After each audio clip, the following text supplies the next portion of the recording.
we're going to talk about wrestling, good wrestling, not the modern stuff. The modern stuff you got to wait just a little while longer on.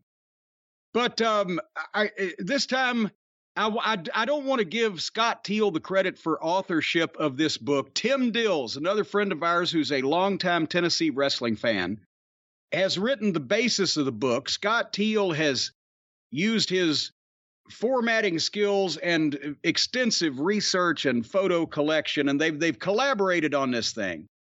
Tim Dills did all kinds of the legwork. But the new book, available from crowbarpress.com, is called Professional Wrestling and the Tennessee Athletic Commission. And while Scott and Tim do some fantastic historical retrospectives, the titling of books is not exactly their goddamn strong point. It sounds drier than a nun's twat, but this is one of the greatest, most fascinating wrestling books that I've ever seen, because not only it goes back to the prehistory of the Tennessee territory before Jerry Jarrett, something that I've heard a lot of these names. I met a number of these people, the Christine Jarretts and the Pat Malones, and I heard about the Don Pruitts and, of course, Nick Goulas and Roy Welch. But it gives you a look, an amazing look, at the wrestling business in Tennessee from a completely different perspective that's ever been done before, because the records of the Tennessee Athletic Commission still exist. The first commission was established in the mid-30s and honestly didn't last long. It didn't seem to go anywhere. And it was dormant or whatever for almost 20 years. And then in the mid-50s, they revamped it and established really a new commission. And from that point through 1980, there was an athletic commission in the state of Tennessee that governed boxing and wrestling. And many of these records still exist. This book covers the years from the early 30s version, but then the mid-50s to 1971, which I assume a later volume is going to cover the years of the 70s. But it's not only amazing that, Scott's done tremendous research on the Goulas end of the Tennessee territory, and amazing profiles on the announcers and the promoters, and knowledge that I didn't even think was still around or was able to be found. I don't know how these guys do this research, but also, and Brian, you and I have talked about this, there's so much hyperbole and exaggeration and cloudiness of history in wrestling, and facts lost, and, paperwork lost. And, we have to go on, a lot of accounts of the talent involved in a lot of cases whose memories are questionable, sometimes say the least, who have an agenda, who want to inflate one thing or reduce another thing or whatever. So it's hard to get legitimate. And I mean, I know some of the guys, I won't even call any names here. This is not the time for the topic, but some guys that were involved in the wrestling business at a high level still cannot remember half the shit that they did, and or when it was, or the dates, or the places. And so at any rate, it's great to have factual stuff. And the reason I'm going to read you some of this stuff, we're going to talk about it, is because, again, we talk about how professional wrestling as a whole has lost popularity and has lost being part of, mainstream America as it was once before, and that now everybody that's involved in it is just so happy that they're entering into a golden age of wrestling and blah, blah, blah, and things have never been better, when it's just that they're not old enough to realize things used to be a lot better. And I love some of this information that shows exactly how big, popular, mainstream, important to a lot of people, profitable the wrestling business was when Vince, and then now the modern generation, is rewriting Vince's history. For years, wrestling fans were mad at Vince McMahon for rewriting history and the story that he took wrestling out of smoky bars. And now the modern generation is rewriting wrestling history. Well, now wrestling has more styles and promotions than ever to choose from. And isn't everything all lovely? And no, none of it is. I won't say none of it. But anyway, Brian, do you have your hymnal in front of you? The book, The Professional Wrestling of the Tennessee Athletic Commission. Is that what you were saying? Yes. Well, would you turn to page 62? No, there is there was an audit of the Tennessee Athletic Commission made in the early 60s. And this was done because the state government wanted to see where the license fees were going and where the money was going and et cetera, et cetera. And I'm not going to, recap this whole thing. There's like 4 pages of audit notes and an explanation for what it was and why it happened in the book here. But as a result of this audit, we know the money that each city in wrestling or in Tennessee, the taxes that were paid on wrestling shows in that city for a couple of year period. And it's broken down city by city and fiscal year by fiscal year. And Scott's brilliant because you can extrapolate from that tax the gross revenue of wrestling in those cities because the tax was 4%.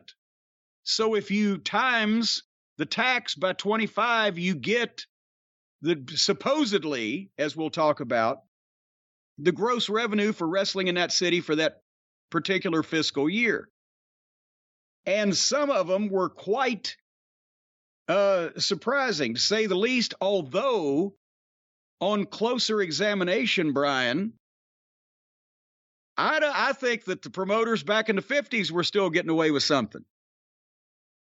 Because as big as some of these numbers are, I don't know that they add up. We'll go through them. And also all through this book, and it was part of the Tennessee wrestling tradition, these promoters that predated this athletic commission, that had always had the wrestling business to themselves, all of a sudden now, state steps in, wants guys licensed, wants promoters licensed, wants them to have insurance, wants them to kick back 4%.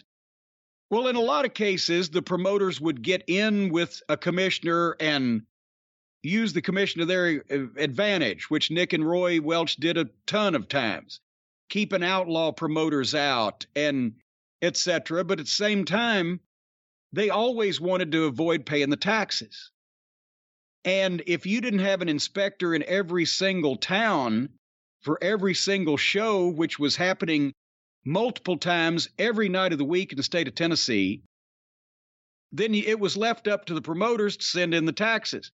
And all through this book, Mickey Barnes, who promoted for, as a front man for the Roy Welch and Buddy Fuller for years in both Memphis and in Kingsport, was behind on his taxes. And Buddy Fuller himself, they were constantly dunning him and threatening to pull his license for non-payment of taxes in his town, and he'd have to catch up or make an agreement or whatever.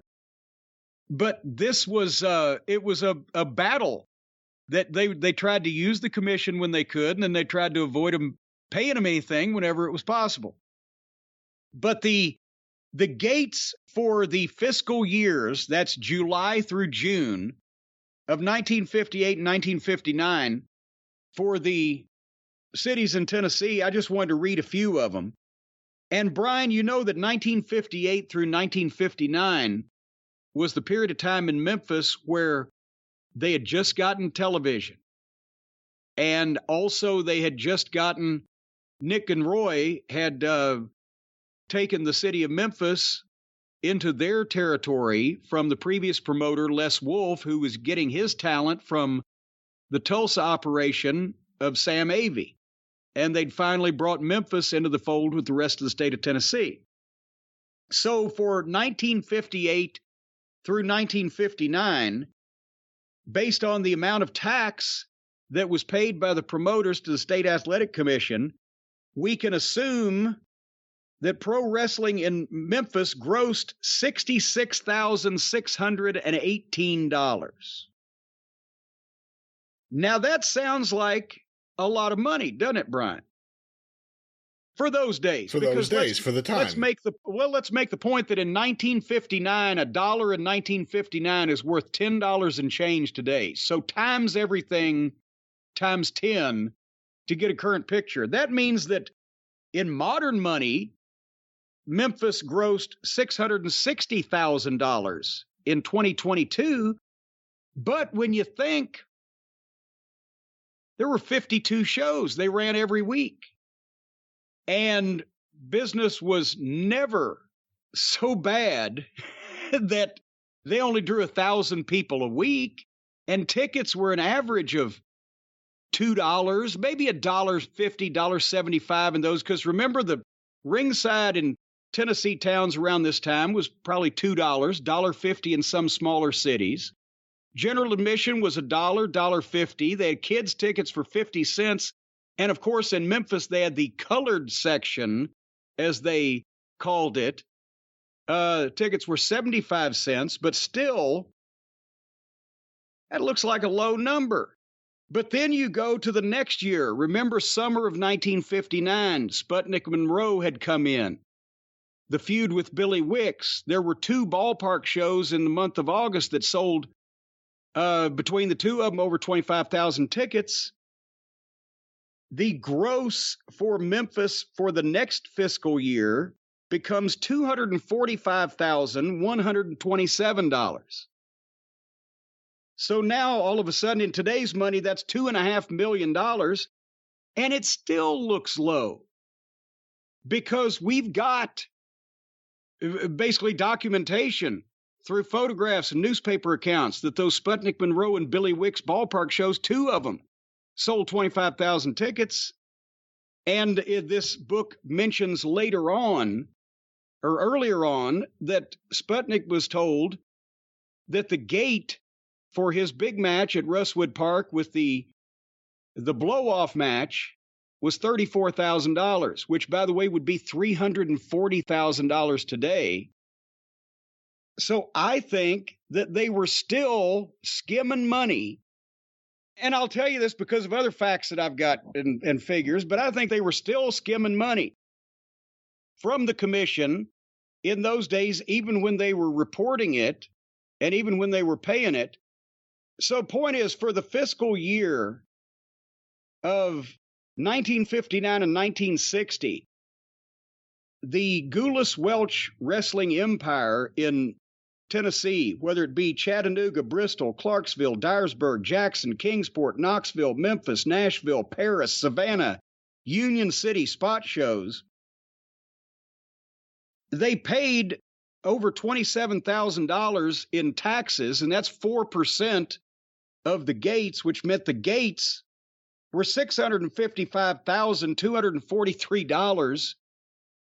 And in today's money, that's $6.5 million from ticket sales on wrestling in one state from one promotional company that was running in all or parts of 4 other states at the time. And I think it's low. And the other thing is, can you imagine? And again, I'm just one more thing, and then you jump in. Can you imagine how many $2, $1.50, $1.75 tickets that they were selling in one state every fucking night of the week, year in and year out? Go ahead. If they weren't skimming, they would have been the only promoters that weren't skimming. Yeah. But that's one of the interesting things. They quadruple business in Memphis. So obviously the taxes had to go through the roof from what they previously were. And the other thing is, in terms of who pays the taxes, Buddy Fuller got into trouble. It's a family thing, it turns out. Tax trouble around this period of time. But if we are to believe he's the front man for his father and Nick Gulas, who's really responsible for that tax debt? It was always coming from the Gulas Welch empire because they had a piece, even if they had a frontman promoter, local promoter, even if somebody had their own town and used Gulas Welch talent, that promoter gave Gulas Welch 10%. But pretty much everything began and ended with that Gulas Welch booking office in Nashville. And that's why sometimes one guy would get in trouble who had the license to promote in a town. He'd get in trouble for not paying taxes or whatever the fuck. That guy would leave and he might go to Oklahoma or somewhere else and start promoting wrestling. And somebody else would become the local promoter in that town, but the talent would never change because the talent was being booked by Gulas and Welch. And they were running the ultimate show. There were some layers that local officials would have to go through to get to Nick and Roy in Nashville, but they were there. And here's another thing, for example, in Nashville, they were paying more taxes in those years in Nashville, or at least in 58 and 59, than they were in Memphis. In Nashville, they paid $79,403 in 58, 59, compared to $66,000 in Memphis. But then Memphis blew up so ridiculously that the next year they paid $245, or they didn't pay. I'm sorry, I'm looking at the wrong column. They grossed $79 in Nashville, allegedly. That's what they reported. And they grossed 66 in Memphis. But the next year, Memphis was up to 245 and Nashville was up to 100. But I don't know that there's, any point in time where Nashville was doing that much better than business in Memphis, except say that maybe they were better reporters in Nashville because that's where the fucking state government was located and somebody was keeping an eye out on it. Because then you also see that Chattanooga was their other major town, $77,000. The gross for the fiscal year of 58, 59 doubled in 59 and 60 to $145,000. But at the same point, they had problems in the Tri-Cities with the Kazanas were also a lot of times in trouble with taxes. And Knoxville business dropped $9,000 from 58, 59 to 59, 60. But point being, that's a lot of tickets, a lot of money for those days, and a lot of fucking cash, as I've mentioned before, in these spot shows and these little ticket windows and box offices. A lot of that shit changing hands night after night after night. But you go ahead a little bit. That's 1959. I've got some other information from the 70s that shows that really wrestling was as popular in the 70s as it was in the 50s. And we're still, it was still an opportunity that normal people could get into wrestling promotion. If, I'm not talking about a network, television broadcasting company or some major conglomerate. I'm talking about these wrestling promoters with a little bit of money and a lot of fucking, perspicacity. You could do this. There is a newspaper article that I found again, a copy of in my files from the Memphis Commercial Appeal during the changeover from Jarrett to Gulas with some interesting figures that, remember we mentioned that in 1958-59, if you were to believe the commission figures, and that's another thing, the promoters, a lot of people say, well, promoters always inflated their houses. Yeah. To the fans, everything was a sellout. And to the newspapers, yes, you want to tell everybody you had a ton of people there. But there was never in history a case where a promoter over-exaggerated his gate to the state that he was going to pay taxes on. Have you ever heard of that happening, Brian? No, certainly not. Okay, so point being, facts from this newspaper article came from the Mid-South Coliseum, a city-owned arena, from the television stations, got the Arbitron ratings. We've talked about the big year that Memphis had in 1974. They sold, give or take, it's an estimate, but somewhere around 400,000 tickets. Is that a plus or a minus 10 or 15,000? Maybe. But that's an average of almost 8,000 fans a week. But now there's figures. In 1975 through 1976, the fiscal year, July through June, the Mid-South Coliseum shows grossed $792,649. I believe that was 51 shows. And by the way, in 1976, a dollar equals $5 today. So you can times 5 and see that would $800,000 times 5 is $4 million, equivalent in today's money, grossing wrestling shows in one arena. The average gate was $15,853. That would translate into $82,545 today per week. The average crowd was 7,000. But then, if you want to go annually instead of a fiscal year, 1976, January through December, the Mid-South Coliseum reported that they had sold 335,000 wrestling tickets for 51 dates. That's an average of 6,568 people per week, every week in the same building. And in October 1976, Memphis Wrestling on television, the Arbitron ratings, which were Nielsen and Arbitron were the two rating services back then. I don't know, are they still around now, Arbitron? Haven't heard their name in a while. But the wrestling show on Channel 13 in those days, WHBQ, the ratings would actually increase in the early 80s by the time they had moved to WMC. But in 1976, the October book, the wrestling show was viewed in 135,000 households in Memphis. And we had this talk, Brian, a few weeks ago. I don't think we went as far back as 1976, but in those days, the viewers were not figured. It was households, because in 1976, still the majority of better than 50 percentile of the American public still only had one television. So they would figure 2.3 people per household were viewing the program, right? Is that the formula that we came up with or that we researched? Say that again. It was when we researched a couple of weeks ago, right, the number of people we were talking about in the late 80s. That's right. It was it was like a high 1.7, 1.8 people, or maybe 2 people. Yeah, it was definitely over 1.5. I forget exactly what it was. Yeah, and then so in the 70s, it was about 2.2 people, whatever. The point is, translates into 283,500 people watching a broadcast from one local television station. And for comparison, October's World Series month, right, Brian? Well, the World Series was supposed to be, yes. Yeah. The World Series was on in October and the same week that they pulled the rating of 135,000 households for the wrestling show, the World Series game that week got 136,000.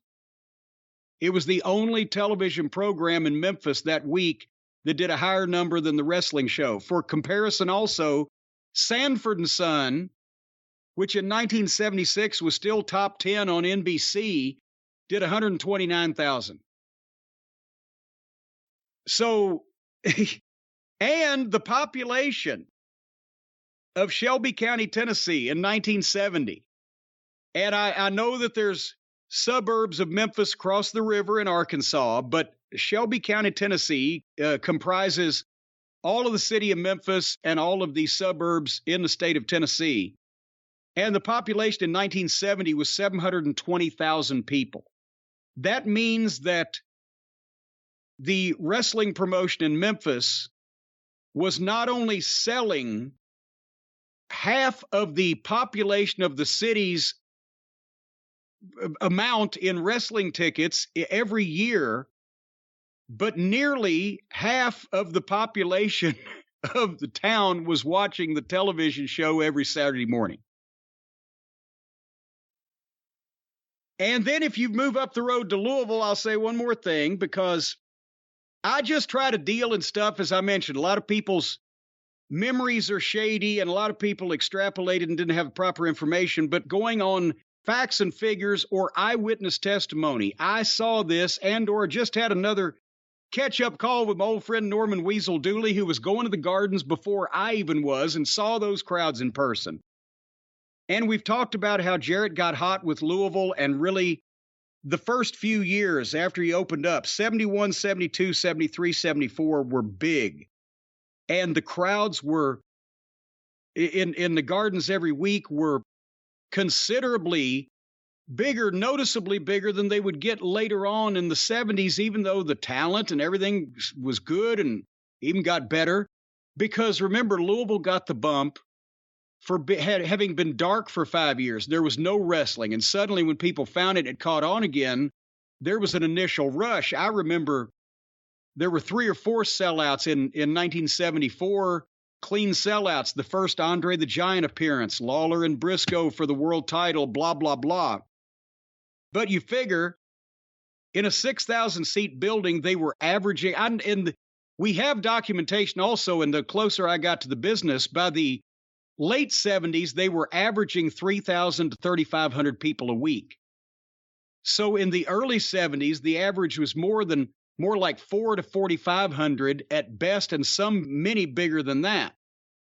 So let's say that on minimum 52 weeks a year, Louisville was selling 200,000 tickets every year in those early 70s years. The population of Jefferson County, Kentucky, at that time was a little under 700,000. And so that means that they were selling 35% or 30% of the population of the town and the counties in wrestling tickets every year. And those tickets, we know factually, ringside in the first years, ringside was $3, reserved was $2.50, and general admission was $2. And I think after the first year and a half, they bumped it up to $4, $3.50, and $3. Let's say you got an average ticket under $3. If you're selling 200,000 tickets a year, even if let's say $500,000 is your total gross.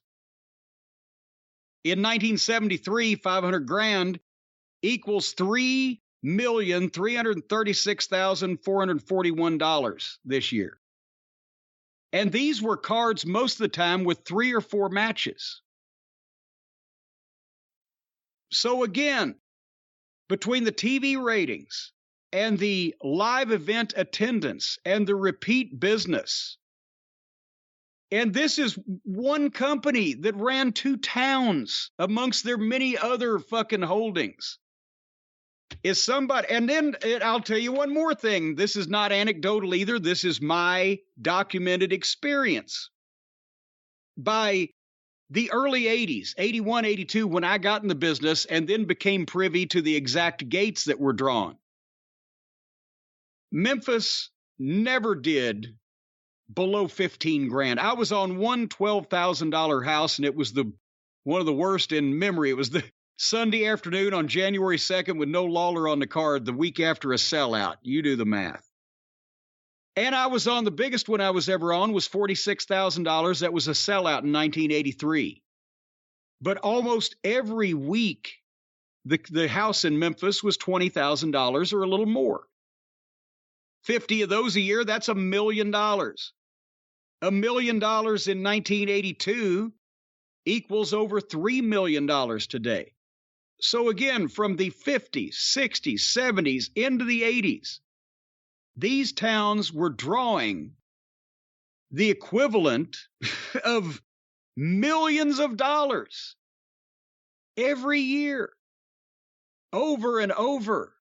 And with towns that were doing the same thing 150, 180 miles away from them. This is not counting Evansville, Indiana, ran every week for what that was worth. And Lexington, Kentucky ran once a month. And Nashville, Tennessee ran every week. Nashville was so hot in the 60s that not only did an opposition promoter come in and try to run against Nick and Roy, but Nick and Roy actually backed another outlaw promoter to try to run the first outlaw out of business. They had 3 shows a week for a while. Now they run one town twice a year and think, my God, what repeat business we're doing. I'm just fascinated by this shit. And these people, by the virtue of their creativity and their fucking, their audacity and their persistence and their manipulation and their, in some cases, crookedness, We're able to set these businesses up that flourished for years and years and fucking years. And I'm fascinated by it. There's no art to today. If you're a billionaire, you can spend $1 billion and draw 100 million. Everybody else is fucked. Are you fucked, Brian? It's your show. No, I'm good right now. I'm good right now, too.